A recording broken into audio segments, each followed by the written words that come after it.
Let's go at tayo magsundo na naman. Magsundo naman tayo ng ating alaga. Medyo mainit pero kaya.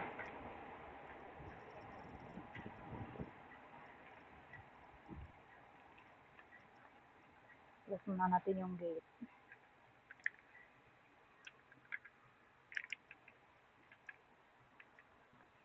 Tayo kasi ano siya.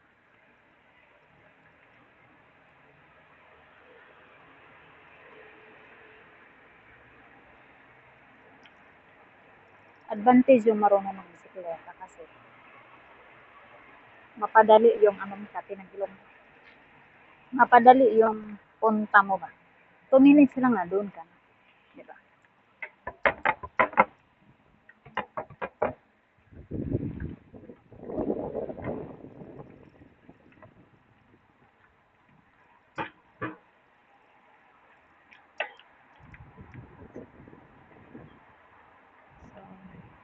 Papasalamat din ako kasi marunong ako ng bisikleta. Marunong mag-scooter.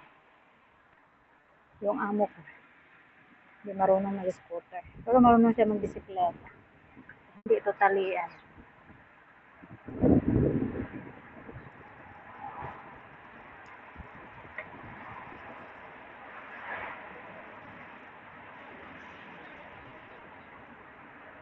Pero parang uulan.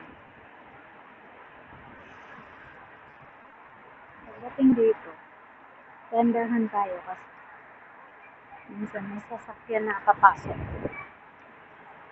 Di ba dito ako muntik na mabangga. Kasi yung sasakyan, dire-diretso siya. Hindi siya tumingin. Ayun, kasi talaga ng ilong ko man.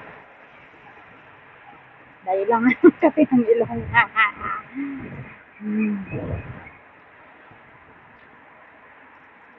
Kasi nandito na tayo. Less than 1 minute, nandito na tayo.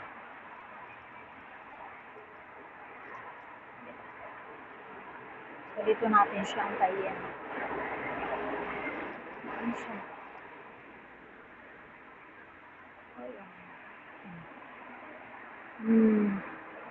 Hindi siya totally yung araw. Kulimlim siya pero yung okay, so hanggang dito na lang. Takbo natin, tagot na.